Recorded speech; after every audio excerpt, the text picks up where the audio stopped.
Sebelumnya terima kasih atas kesempatan yang telah diberikan kepada kami. Perkenalkan, nama saya Benedictus Sungkianus Kalau, NPM 31200026. Dan saya Matius Lim, NPM 31200059. Di sini kami akan menceritakan sebuah dongeng yang berjudul Putri Tidur. Pada zaman dahulu terdapat sebuah negeri yang dipimpin oleh raja yang sangat adil dan bijaksana. Rakyatnya makmur dan tercukupi semua kebutuhannya. Tapi ada satu yang masih terasa kurang. Sang raja belum dikaruniai keturunan. Setiap hari raja dan permaisuri selalu berdoa agar dikaruniai seorang anak. Akhirnya doa raja dan permaisuri dikabulkan. Setelah 9 bulan mengandung, permaisuri melahirkan seorang anak wanita yang cantik. Raja sangat bahagia. Ia mengadakan pesta dan mengundang kerajaan sahabat serta seluruh rakyatnya. Raja juga mengundang 7 penyihir baik untuk memberikan mantra baik. Jadilah engkau putri yang baik hati, kata penyihir pertama. Jadilah engkau putri yang cantik, kata penyihir kedua. Jadilah engkau putri yang jujur dan anggun, kata penyihir ketiga. Jadilah engkau putri yang pandai berdansa, kata penyihir keempat. Jadilah engkau putri yang bijaksana, kata penyihir kelima. Jadilah engkau putri yang pandai menyanyi, kata penyihir keenam. Sebelum penyihir ketujuh memberikan mantranya, tiba-tiba pintu istana terbuka.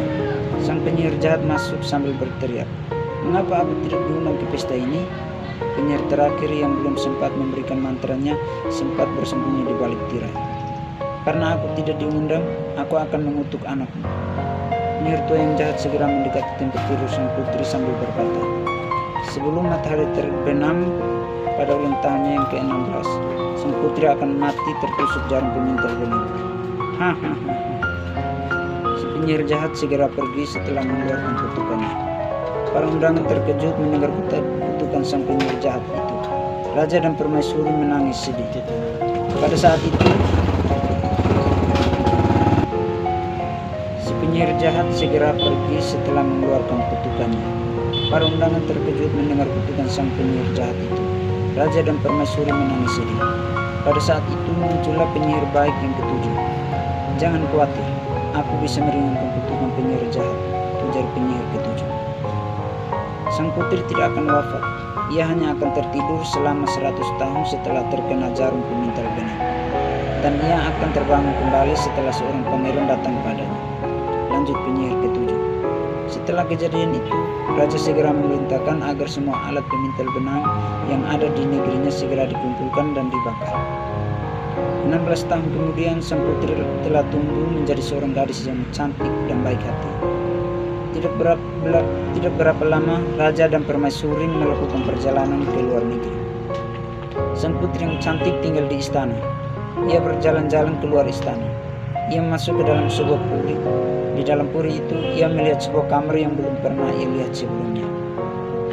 Ia membuka pintu kamar tersebut dan ternyata di dalam kamar itu ia melihat seorang nenek sedang memintal benang. Setelah berbicara dengan nenek tua, sang putri duduk di depan alat pemintal dan mulai memutar alat pemintal itu. Ketika sedang asik memutar alat pemintal, tiba-tiba jari sang putri tertusuk jarum alat pemintal. Ia menjerit kesakitan dan tersungkur di lantai. "Hihihi, tamatlah riwayatmu," kata sang nenek. Ternyata adalah si penyihir jahat. Hilangnya sang putri dari istana membuat khawatir orang tuanya. Semua orang diperintahkan untuk mencari sang putri. Sang putri pun ditemukan, tetapi ia dalam keadaan tak sadarkan diri. "Anakku, malang sekali nasibmu," kata raja. Tiba-tiba datanglah penyihir muda yang baik hati.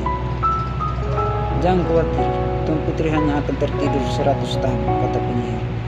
"Tapi ia tidak akan sendirian. Aku akan menidurkan kalian semua," lanjutnya sambil menebarkan sihir ke seisi istana.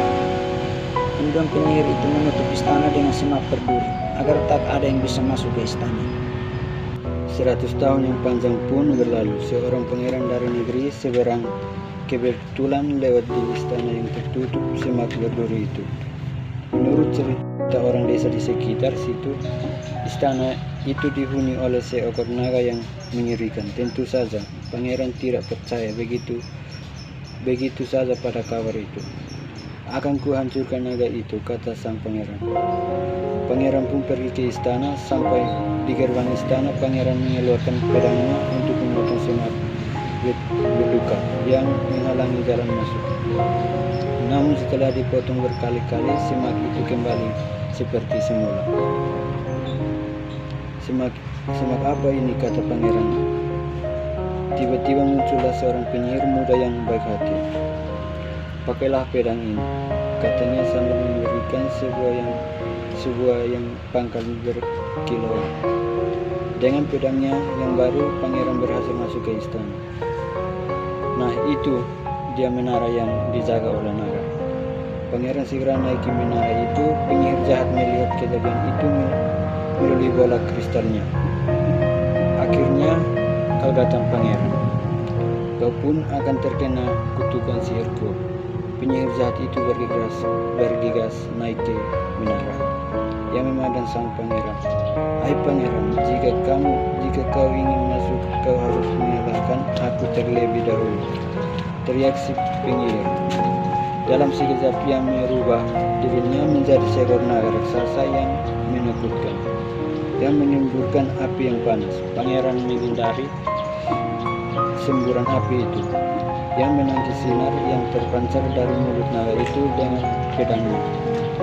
Ketika mengenai pangkal pedang yang berkilau, sinar itu memantul kembali dan mengenai mata sang raksasa. Kemudian dengan cepat kilat pangeran melemparkan pedangnya ke arah leher sang naga.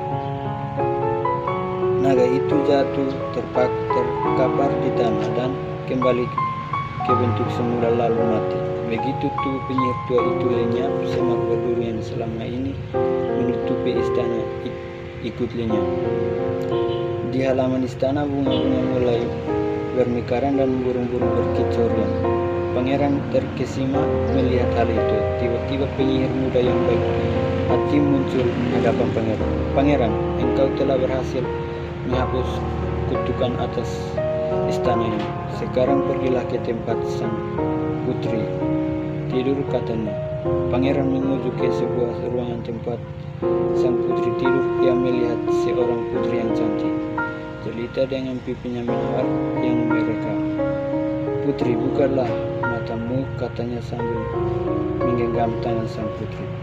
Pangeran mencium pipi sang putri. Pada saat itu juga hilanglah kutukan sang putri. Setelah tertidur selama 100 tahun, sang putri terbangun dengan kebingungan. Ah, apa yang terjadi? Siapa kamu? Tanyanya. Lalu pangeran menceritakan semua kejadian yang telah terjadi pada sang putri. Pangeran, kau telah mengenal putri dalam keadaan sehat. Raja dan permaisuri sangat bahagia. Mereka sangat berterima kasih pada sang pangeran yang gagah berani. Kemudian pangeran berkata, "Paduka Raja, hamba punya satu permohonan. Hamba ingin menikah dengan sang putri." Raja pun menyetujuinya. Hari pernikahan sang putri dan pangeran pun tiba. Orang berbondong-bondong datang ke seluruh pelosok negeri untuk mengucapkan selamat. 7 penyihir yang baik juga datang dengan membawa hadiah.